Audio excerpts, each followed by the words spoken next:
This is Kasua.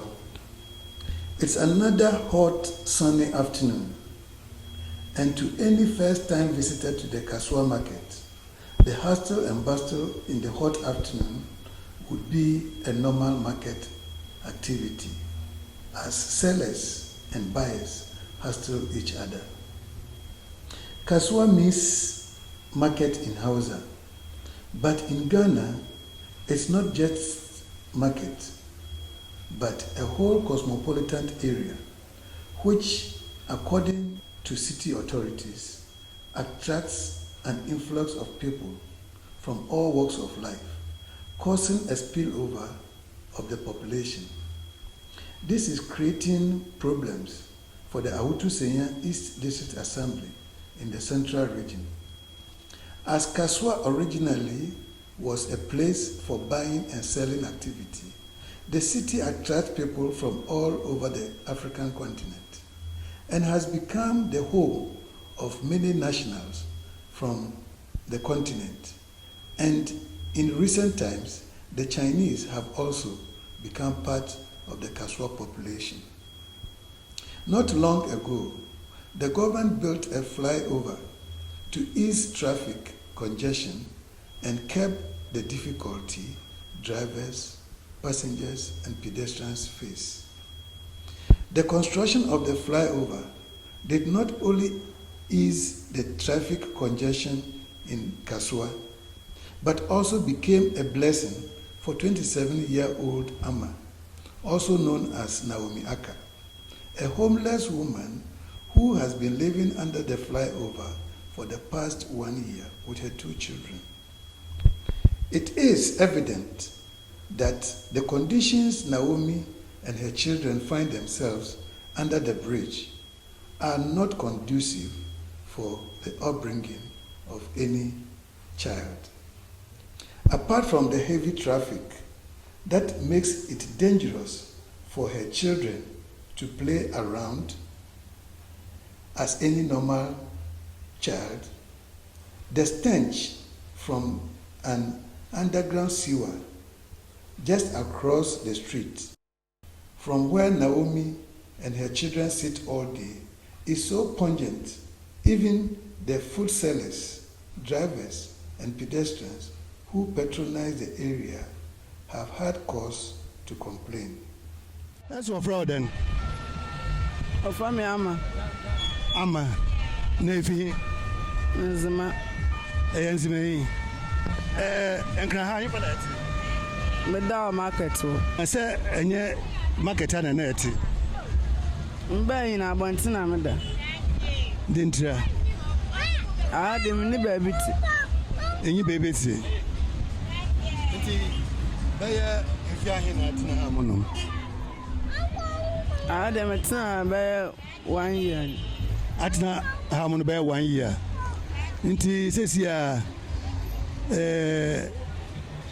and Crawford away a wardum, then you're busy. For trying. Sir, I will kun. Ninukun. And you kun. Na Moframbe, what papa? Papa no me win. Nana, and you want the man. Naman in the one, I mean, na you know, one craha. Necessary you win. Bear if you win. Oh, no, jam or quiet. Many win or quiet. In San Cacrabe and Oja Okre. Poor child. Now, friend then. Of an Okoe. Ufi. On crying no more. In Ghanaian Asian. Asian no. On you want to nebush or send a bush for a moon free. Or send a bush for fear. What friend Okoe did not tell you and crane. But my name baby or move free. It says here, Sir Obane there. A band pedoy baby more, but didn't have the way more. Say me never be done, but to my ejima. Send your baby tar, about my ejuma. Now I want son ejuma. A big man, hairdresser. A hairdresser. Hairdresser in the yen how bear and flying. Me ye wie na mampon me ho. Ɛyɛ wie na mpɔ no ho. Na wankasa nya mfie ahe. Mo 27. 27 years. Nti uba peyini we nya mfie ahe. We 3 years. Ahe 3 years. 3 years. Na isu we nya mfie ahe.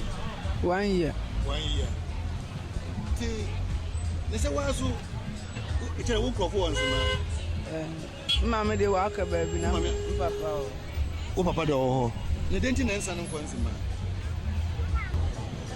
Nzima. Ana kwa ahoso mbo bi anyi ho. Nti se si a ifi de se aban kede obomo baby mat na ebotuma ye hairdressing adwuma. Ne se nyi enyama de ba ye adwuma. Yes, I can bet me out of 2 years, and I'm the aye adwuma. Nti waso eso ofra den wudi na nkasa. Se man ko skuti, ni abrofu din bia. Enya abrofu din se bia if you din na won to wo no. Amma bibi. Oh, from Naomi Ackah. Naomi Ackah. Nti odu anofa na efi ha na ko market inside. Obi anya obon.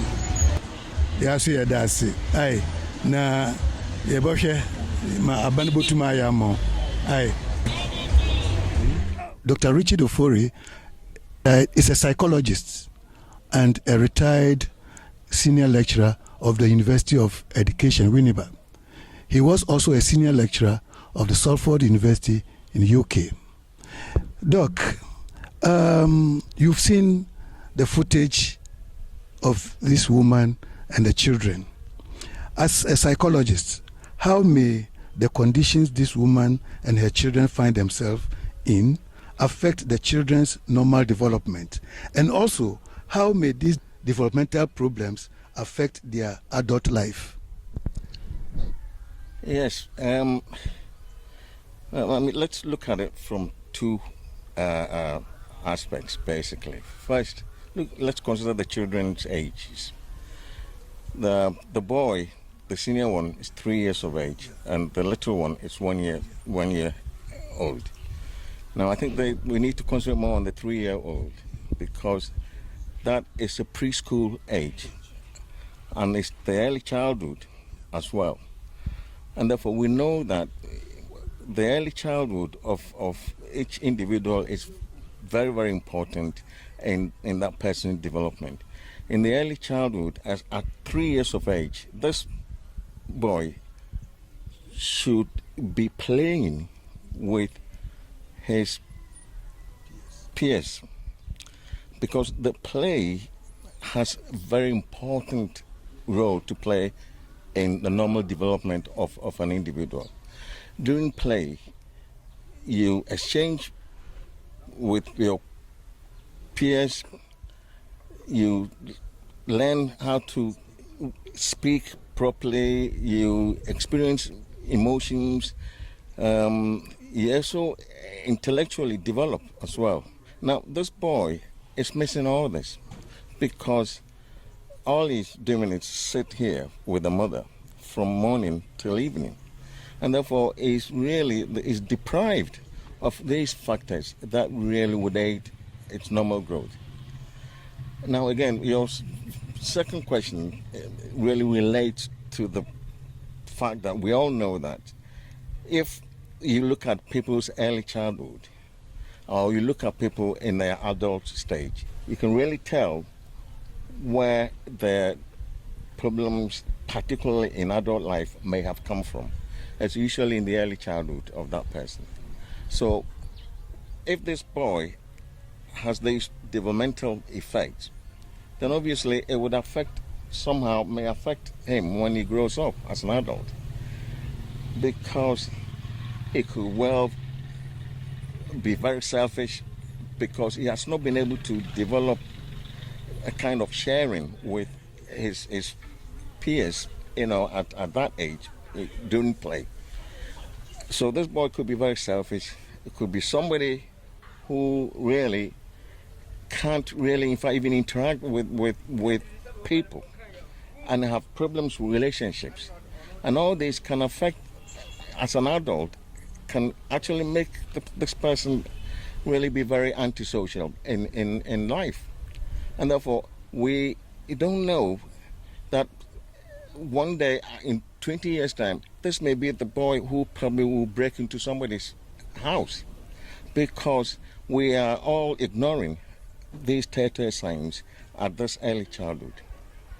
What will you prescribe if there should be any intervention? What will you prescribe psychologically?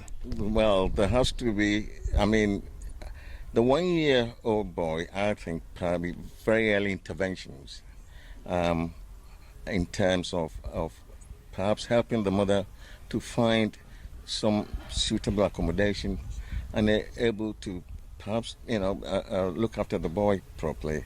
I don't think, nutritionally, I don't think they have problems, because where they are, they're just right at the market. But the psychological and developmental problems. But for the 3-year-old boy, I think the intervention should start now, because he's a preschooler, and at a 3-year-old child, really this is where the critical stages of development actually start. And this boy is missing out. Thank you, Doc. Thank you very much.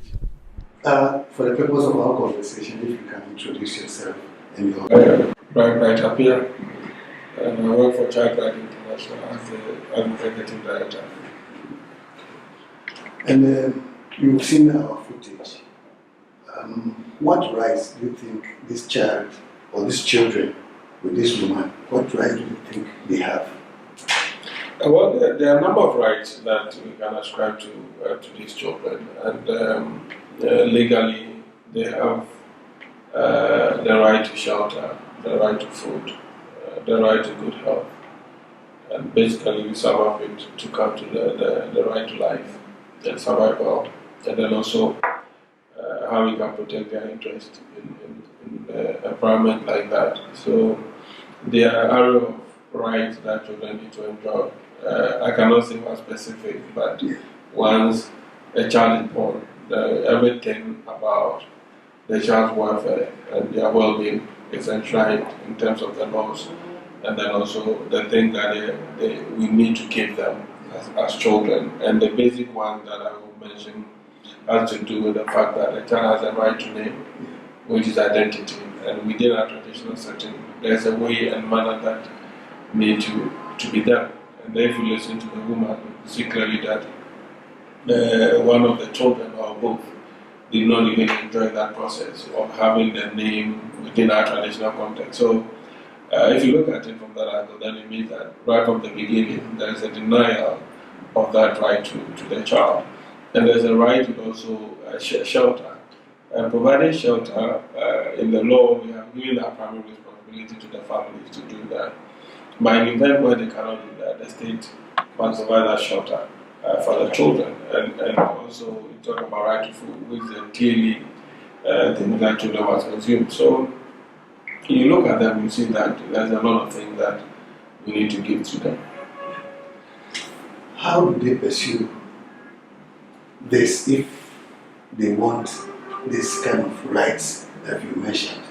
I mean, yes, we have a gender ministry, we have a government under our constitution. Looking at this woman, how does she, or how, even if somebody wants to come in to assist, how does she get these rights for her children? In events like this, where the families are not in a position to provide for themselves, the law provides that our decentralization system must take care of it, especially the district assemblies and then the metropolitan, in this case it's in Accra, so Accra Metropolitan must be full in charge of the issue and then provide all the necessary support for the child, and they will do that because the children are involved, because the state says that we should do everything to ensure that we take care of our children. So that is what we expect that they will do. And beyond that, we have social welfare also, which also needs to come in to ensure that they provide support for their families so that they can also live in a manner that any ordinary human being will live in our society. So those are the things. But however, it goes beyond a situation where if the state cannot do it, individuals and other people must also come in to do that. So there are philanthropists around who can also support in events of this nature. But normally, we would also want to do that where there is a clear structure provided by the state in terms of how they want to take on this particular situation, because we need to also diagnose the situation in order to prescribe the right antidote to it and all that. So those are the things that we expect that they will do. Once they are able to go through that process, I think everything will be fine. But in Ghana today, we all know the Ministry of Social Welfare is merely existing by name. And from what we see, government is doing very little. And we are wondering, how do you approach this from your view if this has come to your situation and you need to kind of convince government to come in to save the situation? How do you go about it? Yeah, for me, I think that one of the difficulties that we are facing has to do with the fact that our social safety net system is a bit weak.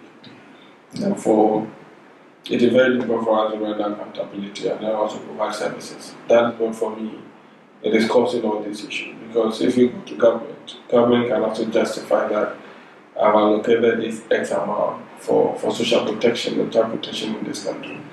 But because the social safety net is weak, the investment and the service that we have to provide, we are unable to account for those investments and then the services that I have to render for children. And for me, that is what is causing it.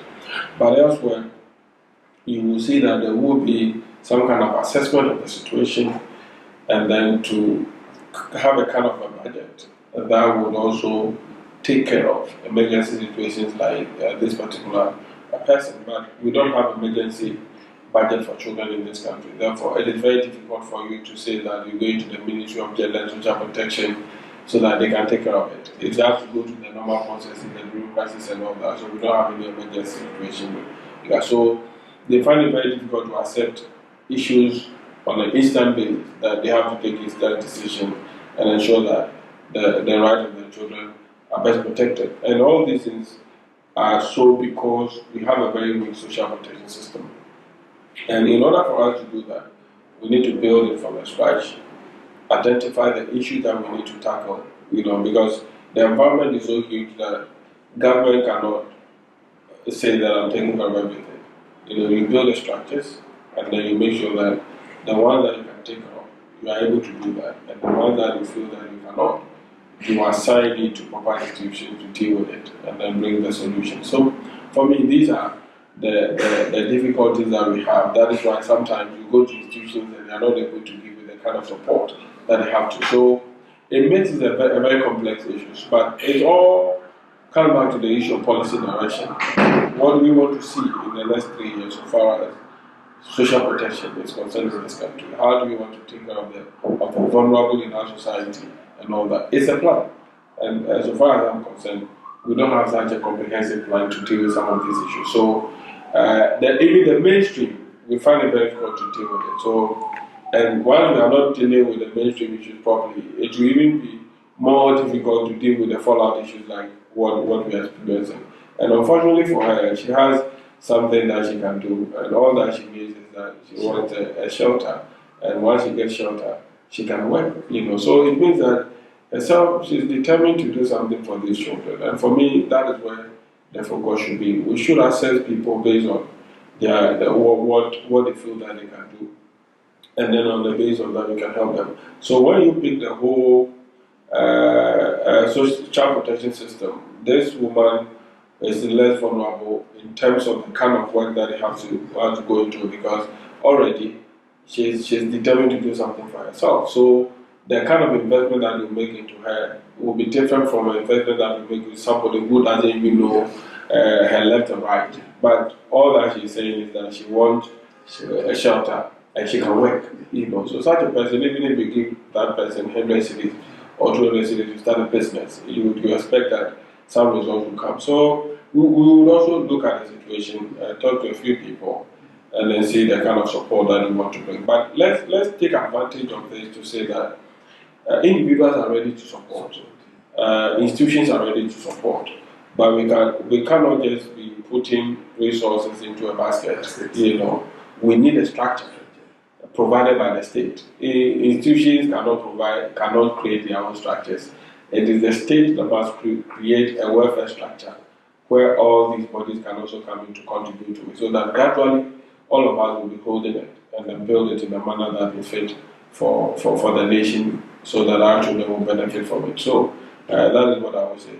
So with the current structure, would you say that these children are condemned to uncertain future? Oh yes, of course. We cannot take that out. If you look at the way children are on the street, it speaks volumes as to the concern that we have as a nation and what we are doing. Because the mere fact that you are not doing it itself shows that you are putting up a different structure from the normal that is expected. So if you see a lot of children on the street, they are just walking about without life, living a life on the street is not really the best. It's a part that as a nation we are charging for our children, and I think that we need to build a very strong social protection system in order to deal with some of these issues. Thank you very much, Mr. Brecker. Okay, I'm Dela Ashiabo, the Deputy Director, Social Welfare. I'm in charge of programs of the department. From what I've told you, what will you say as a social welfare official? Yeah, in terms of the mother and the children being on the street, really is unfortunate. It has not come to our attention. So really, when you told me about it, we also sent officers there to go and see the situation. And yes, they are there. So for us, we would not want any child or even a mother to be on the street. Yeah, so the interventions or the links that we need to do in terms of social protection, we will carry it out to make sure that they are out of there. Currently, the senior boy is 3 years and should be in school. The other one is 1 year, is breastfeeding. Fortunately, the woman has expressed interest that if she has somewhere to lay her head, she can work and take care of the children. Is there any way the ministry, or for that matter, the government, can help? Yeah, situations like that, what we do is we try to locate the family and see what the issue really is. Why is she on the streets? Yeah, and the fathers of the children, we need to also get to know. Yeah, because we prefer more of the family integration than to let them go and sit at an orphanage. Yeah, so our first interest will be to locate the family and look at the situation in the family. What is really the problem for her to come onto the streets? And we're trying to resolve that issue.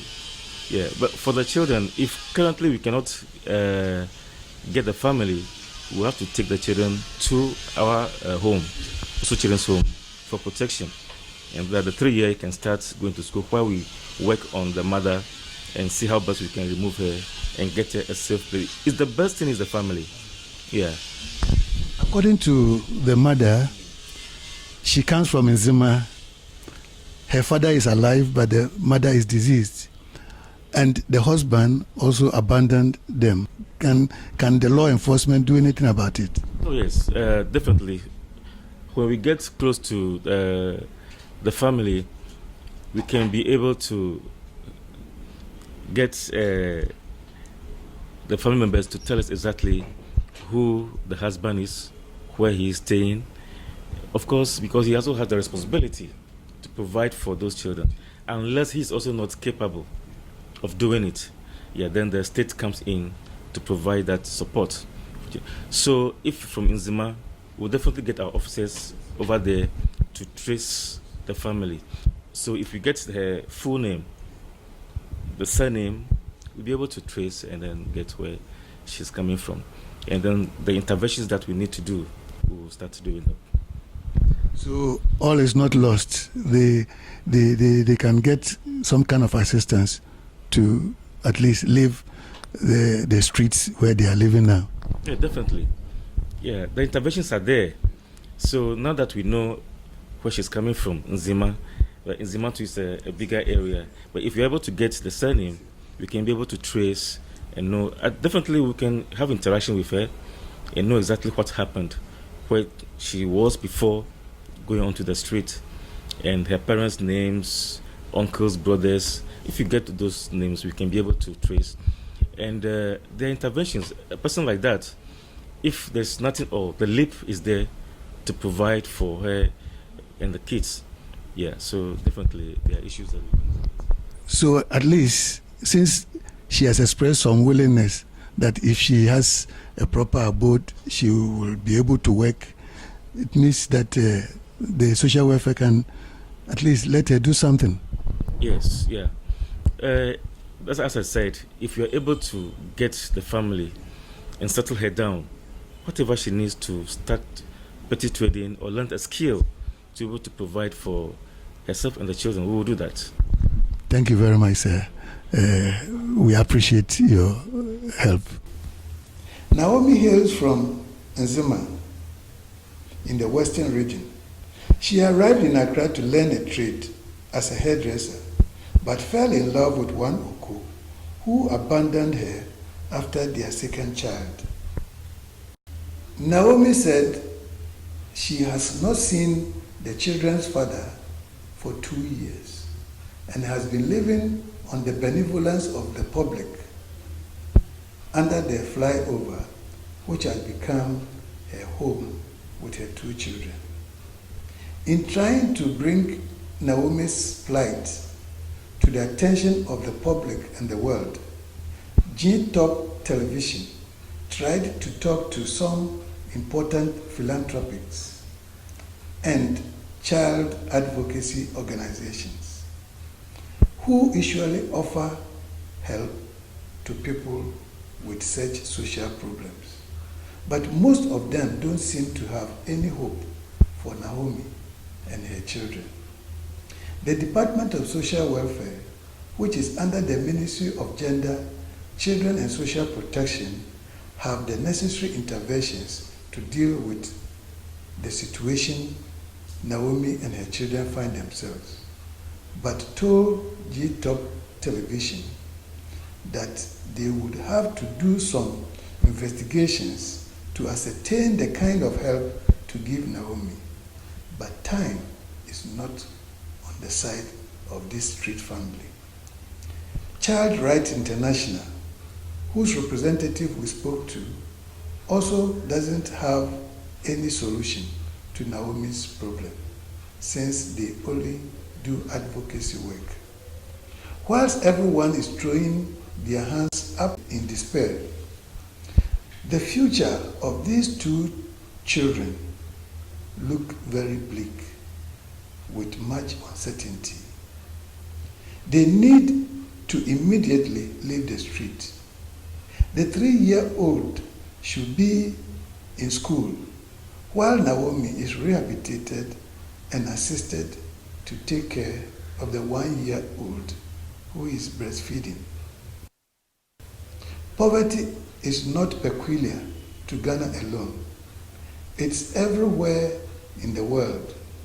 But that is the more reason why we have public and private institutions to help those who cannot help themselves. Ghana is known all over the world as a hospitable country, but it looks like while we are warm and generous towards foreigners or strangers, we have completely lost that warmth and generosity when it comes to ourselves, brothers, sisters, friends, and sometimes even our family members. Where is our sensitivity and sympathy towards fellow Ghanaians? The institutions we have created, are they just for all to see we have such institutions, or we have set them up to perform specific duties towards the well-being of citizens. Let's have a merciful heart and help one another.